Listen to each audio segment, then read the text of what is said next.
사회보장국이 소셜연금 수령자에 대한 본인 확인 절차를 대폭 강화하기로 했습니다. 사회보장국은 온라인과 대면 조사 등을 통한 새로운 확인 규정을 시행한다고 발표했습니다. 강화된 규정 적용 대상은 소셜연금 신규 신청자와 자동계좌입금 정보 변경을 희망하는 수급자입니다. 그동안 제공됐던 전화를 통한 본인 확인 절차는 더 이상 이용할 수 없게 됩니다. 소셜시큐리티 급여를 새롭게 신청하는 사람들과 기존 수급자 중 디렉트, 디파짓 정보를 변경하려는 사람들은 전화가 아닌 직접 사회보장국 사무소를 방문해 신원 확인을 해야 합니다. 연방 하원이 스탠퍼드와 카네기 멜론을 포함한 6개 대학에 서한을 보내 중국 유학생 현황 파악에 나섰습니다. 연방 하원에선 공화당 주도로 중국 시민의 학생 비자 취득을 차단하는 법안이 제출됐습니다. 법안은 중국 시민이 스파이로 활동할 가능성이 있어 국가 안보 문제를 해결하기 위한 것을 내세우고 있습니다. 연방 하원의 서한이 발송된 대학은 스탠퍼드, 카네기 멜론, 퍼듀, 일리노이, 메릴랜드, USC 대학입니다. 요청 정보에는 학생들이 이전에 다녔던 대학, 학비 출처, 학생들이 참여하는 연구 유형 및 대학 프로그램 등도 포함됐습니다. 중국 유학생은 인도에 이어 두 번째로 뉴욕 국제교육연구소에 따르면 2023-24학년도에 27만 7,398명의 중국인이 미국에서 공부했습니다. 도널드 트럼프 대통령이 연방교육부 폐지 행정명령에 서명할 예정인 것으로 전해졌습니다. 예산, 인력 감축 등 연방정부 구조조정 작업을 벌이고 있는 트럼프 행정부가 부처급 기관 폐쇄를 본격화하는 것은 처음입니다. 행정명령엔 린다 맥마흔 교육부 장관에게 미국인이 의존하는 서비스,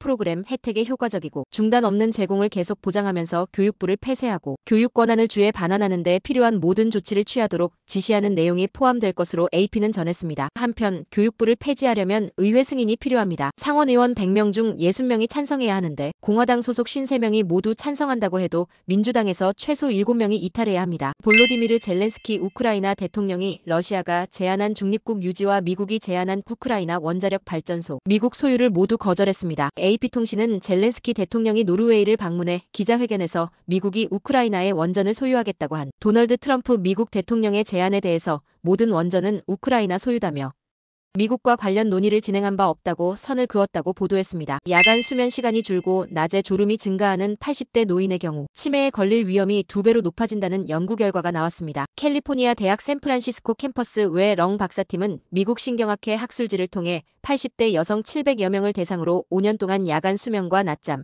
인지장애, 치매 위험 등을 추적 조사해 이런 결과를 얻었다고 밝혔습니다. 결과에 대해 렁 박사는 수면 문제가 인지 노화와 관련이 있을 수 있고 80대 여성의 치매 초기 지표 또는 위험 요인으로 작용할 수 있음을 발견했다며 연관성을 짚었습니다. 한국 뉴스입니다. 헌법재판소가 한덕수 국무총리 탄핵 심판 선고일을 다음 주 월요일인 오는 24일로 지정했습니다. 민주당 주도로 국회가 지난해 12월 27일 한 총리를 탄핵 소추한 지 87일 만이자 지난달 19일 1차 변론 기일만으로 변론이 종결된 지 33일 만입니다. 한 총리는 12.3 비상계엄 당시 내란을 묵인방조하고 계엄 후에는 헌법재판관 임명을 미뤄 헌재를 무력화시키려 했다는 점 등 5가지 사유로 탄핵 소추됐습니다. 한덕수 총리 사건이 선고되면서 윤 대통령 탄핵 심판 결과를 짐작해볼 수 있는 판단이 담길지 주목됩니다. 각 대학이 정한 의대생들의 복귀 시한이 임박하면서 학생들의 고민과 혼란이 깊어지고 있습니다. 고려대와 연세대는 한국 시간 21일까지 서울대, 부산대, 경희대 등의 의대생들은 다음 주까지 복학하지 않으면 유급이나 제적 대상이 됩니다. 줄기차게 정부의 24,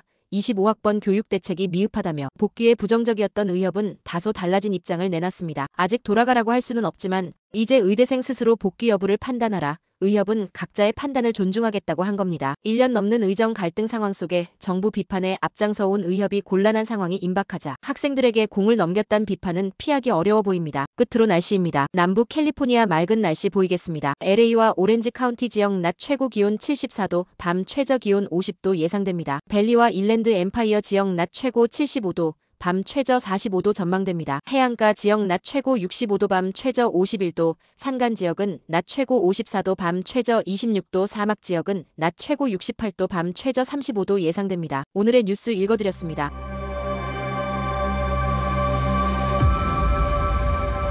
고맙습니다.